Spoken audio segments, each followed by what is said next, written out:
Armas que ayudaron a los ejércitos a hacer trampa en la guerra. La guerra es uno de los impulsores más influyentes de la innovación tecnológica. Cuando estalla la lucha, los participantes utilizarán la última tecnología y armamento para darles una ventaja sobre sus oponentes. Sin embargo, hay algunas armas que aquellos en el extremo receptor consideraron deshonrosas, excesivamente crueles o simplemente injustas. Escopetas en la Primera Guerra Mundial.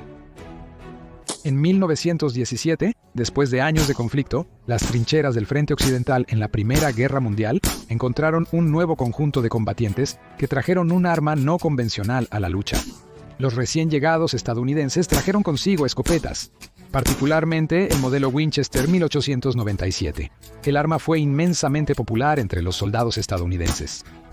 Capaz de contener 6 balas de calibre 12, a menudo conteniendo perdigones de doble cero, la 1897 era una pieza de armamento robusta y confiable que era fácil de mantener, simple de operar y podía desplegar una cantidad devastadora de fuego. Podía disparar en ráfaga, donde el operador mantiene presionado el gatillo y bombea la acción, disparando un cartucho con cada bombeo. Esto fue tan efectivo que en 1897 recibió el apodo de escobas o barredoras de trinchera, ya que podían despejar rápidamente una gran sección de posiciones enemigas. Alemania argumentó que el uso de escopetas y perdigones violaba las convenciones de La Haya de 1899 y 1907, que prohibían armas que causan sufrimiento y crueldad innecesarios.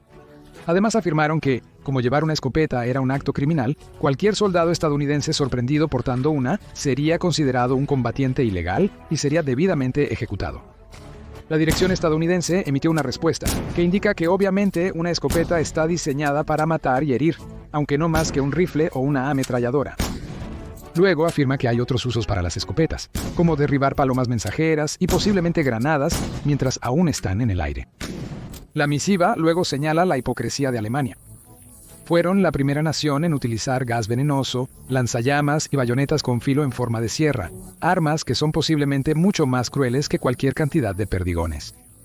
En respuesta a la amenaza alemana de que cualquier estadounidense con una escopeta sería ejecutado, el liderazgo estadounidense respondió que si había un solo caso de tal ejecución, seguirían las represalias y que los prisioneros alemanes sufrirían el mismo destino. No se registraron ejecuciones de estadounidenses con escopetas durante la duración de la guerra, que terminó en noviembre de 1918. La subametralladora Uzi. A mediados del siglo XX, el recién formado Estado de Israel necesitaba un arma de fuego más efectiva para ayudar a garantizar su seguridad nacional. Nombrada en honor a su inventor Uziel Gal, la subametralladora Uzi ha ganado una reputación como una de las armas de fuego más efectivas y controvertidas jamás producidas. Comenzó su desarrollo en 1948, entrando en servicio con la Fuerza de Defensa israelí en 1954, ganando popularidad por su diseño ligero y compacto, ayudado por un cerrojo telescópico que se envolvía debajo del extremo de la recámara del cañón. Esto permitió que el cargador se alojara en la empuñadura de la pistola y contuviera 25 o 32 cartuchos, calibrados para 9 mm Parabellum, aunque están disponibles cargadores de 40 y 50 cartuchos, y es totalmente automática con una cadencia de fuego de alrededor de 600 cartuchos por minuto. Además de su pequeño tamaño, está hecha de acero estampado con mecanismos internos simples, lo que la hace económica y fácil de producir. Aparte de la Fuerza de Defensa israelí, más de 90 países han usado las diversas variantes de la Uzi. Su función principal es para uso de equipos SWAT, unidades de protección a personas importantes y otros grupos que operan en espacios reducidos dentro de entornos urbanos. Fue retirada del servicio en Israel en el año 2003, aunque sigue siendo una opción popular para muchas organizaciones alrededor del mundo, famosa por su fiabilidad, tamaño y facilidad de uso. El fabricante de la Uzi ha otorgado licencias a muchas naciones, incluyendo Bélgica y Rodesia, ahora Zimbabue. También hay copias no licenciadas fabricadas en Croacia y China. La naturaleza simple del mecanismo de la Uzi la hace fácil de replicar incluso con instalaciones de armería básicas. Debido a esto, hay muchas copias de la Uzi que inundaron los mercados de armas alrededor del mundo. Se han producido y vendido más Uzis y sus clones en todo el mundo que cualquier otra subametralladora. En vista de su naturaleza simple y económica, así como la gran cantidad de copias disponibles, la Uzi ha encontrado un nicho importante entre los elementos criminales, siendo utilizada por organizaciones terroristas, crimen organizado y otros grupos con fines ilícitos. Su tamaño compacto y facilidad para ocultarse la hacen ideal para la actividad criminal, capaz de ser escondida hasta que se saca, donde puede desatar un devastador poder de fuego a corta distancia. Como resultado, la UCI se ha asociado con la criminalidad, situación agravada por las representaciones en los medios. Debido a que son tan comunes, es fácil para los productores de cine adquirir una UCI o uno de los innumerables clones, haciéndolas omnipresentes en los sets de filmación, tanto como en el campo de batalla. Desafortunadamente, el arma tiene más reputación como arma de un criminal que como una superior arma de defensa personal para soldados, agentes de protección y fuerzas del orden. Ballestas. Las armas controvertidas no son un fenómeno moderno. Durante el siglo XII, el Papa Inocencio II celebró una reunión destinada a combatir las herejías, imponer códigos de conducta para el clero y reforzar la autoridad de la Iglesia Católica. Conocido como el Segundo Concilio de Letrán, en sus 30 cánones, se enfocó principalmente en la doctrina religiosa. Sin embargo, el Canon 29 trataba de un tema mucho más secular. El Canon 29 simplemente declara: prohibimos bajo anatema ese arte homicida de ballesteros y arqueros, que es detestable para Dios, que se emplee contra cristianos y católicos de ahora en adelante, fin de la cita. Nota que esta disposición solo se aplica a los cristianos, y usar tales armas contra los no cristianos era perfectamente aceptable. Aunque esto incluye el uso de arcos e implica hondas y otras armas de largo alcance, es la prohibición de las ballestas la que recibe más atención. La ballesta llegó a Europa occidental en el siglo IX y fue rápidamente adoptada como una arma efectiva para la guerra. A diferencia de armas de largo alcance como el arco largo, que requiere años para dominar, las ballestas son fáciles de aprender y requieren poco tiempo para adquirir habilidad. También poseían un poder increíble. Según la princesa bizantina Ana Comnena, podían atravesar una coraza de hierro así como al hombre dentro antes de salir volando por el otro lado. Para la nobleza montada, este tipo de poder en manos de las clases bajas era inaceptable.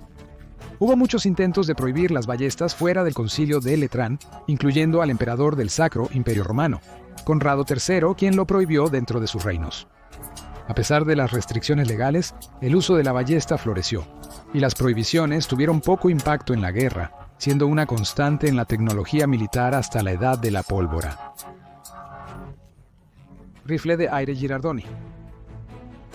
En los siglos XVIII y XIX, la pólvora negra era el principal propelente de la mayoría de las armas de fuego. Aunque eran fundamentales en los ejércitos mundiales, estas armas tenían grandes desventajas. Al disparar, generaban una nube de humo que podía crear una literal niebla de guerra en el campo de batalla. Además, con algunas excepciones experimentales, eran armas de avancarga de un solo disparo capaces de disparar solo una vez, con una velocidad de recarga que variaba según la habilidad del usuario. Esto redujo la tasa de disparo a aproximadamente 3 por minuto. Hubo muchos experimentos para hacer las armas de fuego más eficientes y mitigar estos inconvenientes. Un intento de este tipo fue el rifle de aire Girardoni. Los rifles de aire se usaron desde el siglo XVI principalmente para la caza. Era un arma silenciosa en comparación con las armas de fuego de la época y no producía humo, lo que evitaba asustar a los animales. Cerca de 1780, el inventor Bartolomeo Girardoni perfeccionó los diseños previos. El rifle de aire Girardoni mide 1.2 metros de largo y pesa alrededor de 4.5 kilos. Para operar el arma, se podía desmontar una botella de hierro con un sofisticado sistema de válvulas y llenarla de aire con una bomba mecánica con una presión máxima de alrededor de 55 bares u 800 libras por pulgada cuadrada. Cuando estaba completamente cargada, cada botella podía realizar unos 80 disparos antes de necesitar recarga. La munición consistía en 20 cartuchos de balas calibre .46, alimentadas desde un cargador tubular. Después de cada disparo, el usuario solo tenía que empujar una palanca para cargar otra bala y volver a montar el martillo, que era similar al de una pistola de chispa, y el arma estaba lista para disparar nuevamente. Se informó que el alcance del arma era de alrededor de 115 metros, y era muy precisa incluso a esa distancia. El rifle de aire Girardoni fue utilizado por el ejército austriaco desde 1780 hasta aproximadamente 1815. A pesar de la alta tasa de fuego, el bajo volumen y la falta de humo o destello del cañón, hubo muchos problemas con el arma. Era una pieza muy compleja de producir, con solo unos 1.500 ejemplares fabricados. Estos se asignarían a tropas especializadas con entrenamiento adicional para manejar el arma compleja. Además, las válvulas, tubos y otros mecanismos eran extremadamente delicados. Incluso el más mínimo daño al depósito de aire hacía inútil el arma. En 1789, un oficial austriaco se quejó de que después de 2 meses de servicio, aproximadamente 1/3 de las armas en su unidad no funcionaban. Además, recargar el depósito de aire era un proceso que consumía mucho tiempo, requiriendo alrededor de 1500 bombeos y 20 minutos para llenarlo a su capacidad.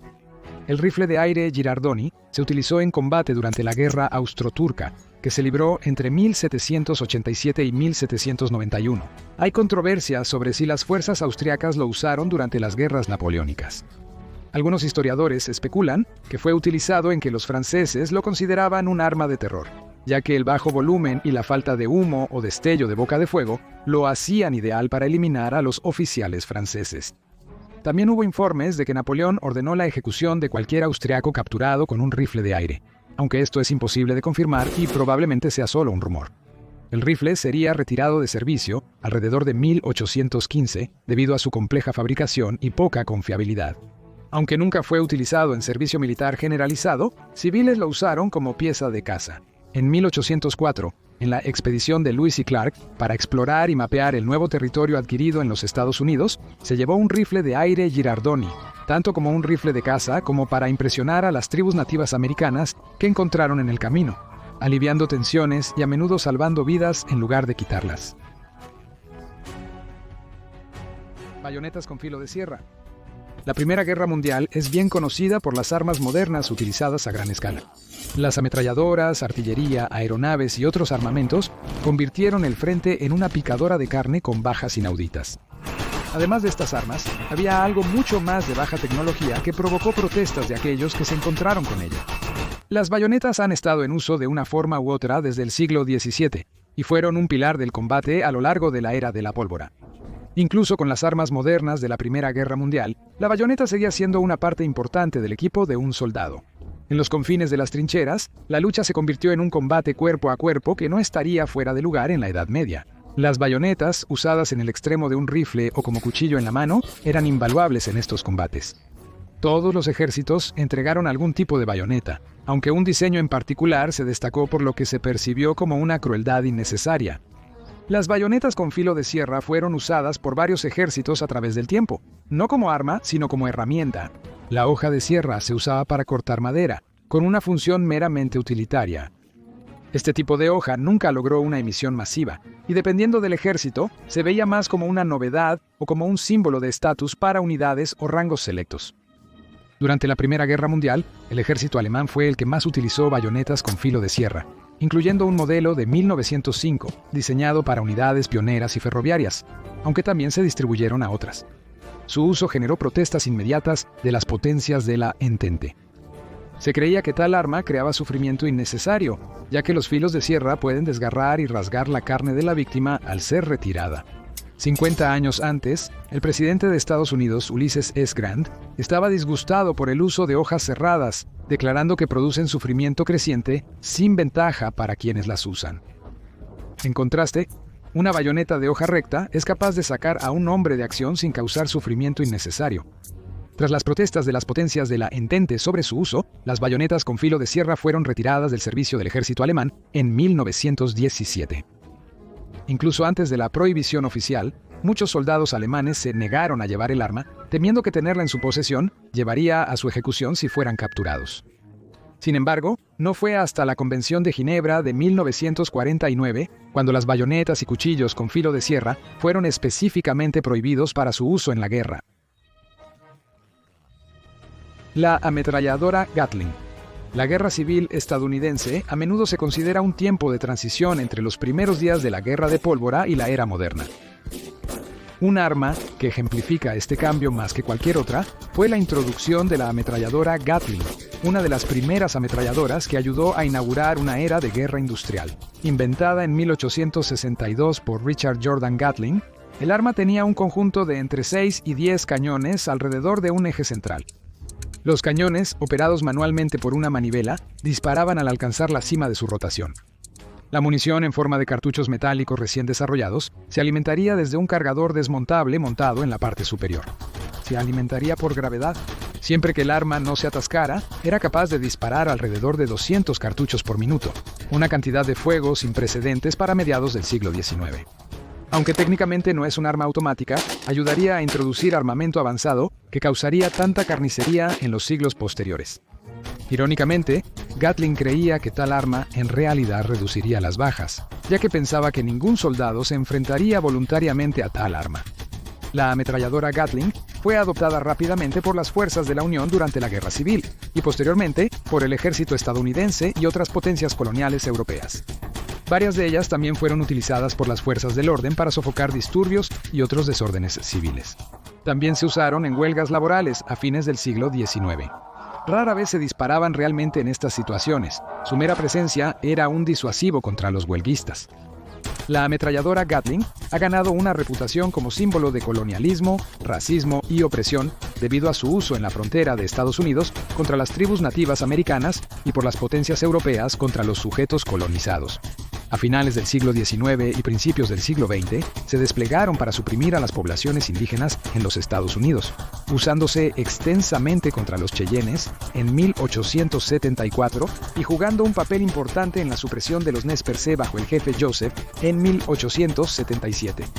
En África, el ejército británico utilizó ametralladoras Gatling con un efecto devastador contra numerosas tribus en la región, como los Ashantis en 1873. Aunque muchos apoyaron el uso de tal poder de fuego abrumador contra los pueblos indígenas, muchos se horrorizaron ante la brutalidad incesante que tal arma podría desatar sobre personas comparativamente indefensas. Había otras armas automáticas disponibles durante la era colonial, como el cañón Hotchkiss, pero fue la ametralladora Gatling la que se convirtió en un símbolo de opresión, uno que perdura incluso hasta el día de hoy.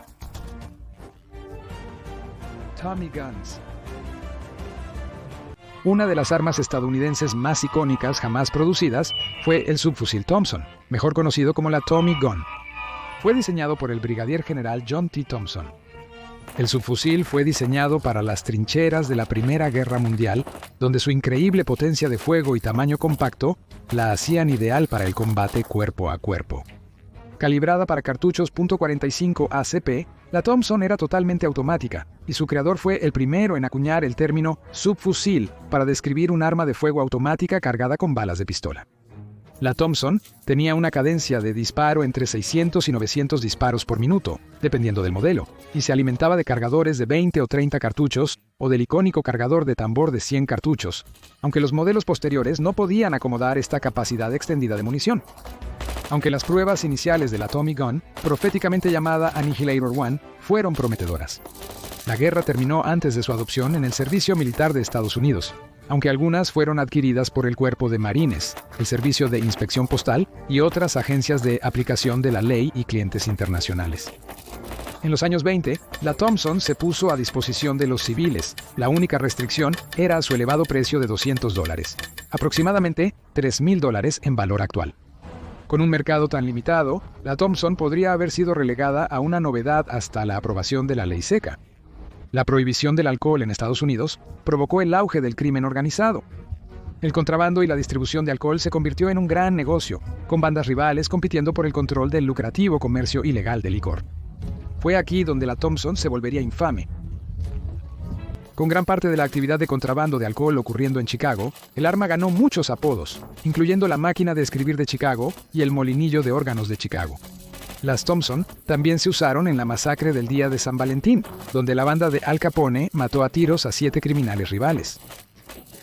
Debido a esto y otros incidentes similares, la Tommy Gun siempre estará asociada con el crimen organizado. Fue muy utilizada en la Segunda Guerra Mundial por los aliados y se fabricaron alrededor de 1,5 millones durante ese periodo. El fusil de aguja Dracy. Con la creación de las armas de fuego, la gran mayoría de las armas eran de avancarga, que requerían que se vertiera pólvora y proyectil por el cañón y luego se apisonaran en su lugar. Aunque se puede hacer desde una posición prona, esto es extremadamente incómodo y difícil de lograr sin un entrenamiento extenso, y reduce considerablemente la ya lenta tasa de fuego. Como resultado, los soldados frecuentemente no cargaban ni disparaban sus armas estando de pie, siendo un blanco fácil para el enemigo. A principios de los años 1800, el inventor Nicolaus von Dracy creó un arma de fuego de retrocarga funcional, ampliamente considerada como el primer rifle de cerrojo funcional. Conocido como el fusil de aguja Dracy, obtuvo su nombre debido al percutor en forma de aguja que activaba una cápsula de percusión. Al operar un mecanismo de tracción, el arma se recarga rápida y eficientemente, permitiendo a un soldado entrenado disparar más de 10 cartuchos por minuto, incrementando significativamente el poder de fuego comparado con los mosquetes de la época, que se limitaban a solo 3 cartuchos por minuto. Más importante aún, los soldados podían operar el arma mientras estaban acostados sin perder poder de fuego. Esto permitió a los soldados presentar menos objetivo al enemigo y los hizo más capaces de utilizar cobertura y ocultarse, dándoles una ventaja masiva sobre sus adversarios de avancarga. El fusil de aguja Dreyse, adoptado por el ejército prusiano en 1841, fue clave en sus victorias sobre Dinamarca en la Segunda Guerra de Schleswig de 1864 y sobre Austria en la Guerra Austro-Prusiana de 1866. Para aquellos que estaban en el extremo receptor del fusil de aguja, fue un shock, y sin duda pareció un poco injusto que el enemigo pudiera acostarse y esconderse detrás de una cobertura mientras ellos estaban atrapados de pie en campo abierto.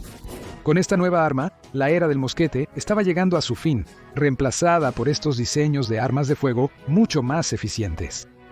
Independientemente de la era, los soldados harán uso de cualquier herramienta disponible para asegurar la victoria y sobrevivir un día más, incluso si tienen que recurrir a métodos que son considerados injustos por los observadores.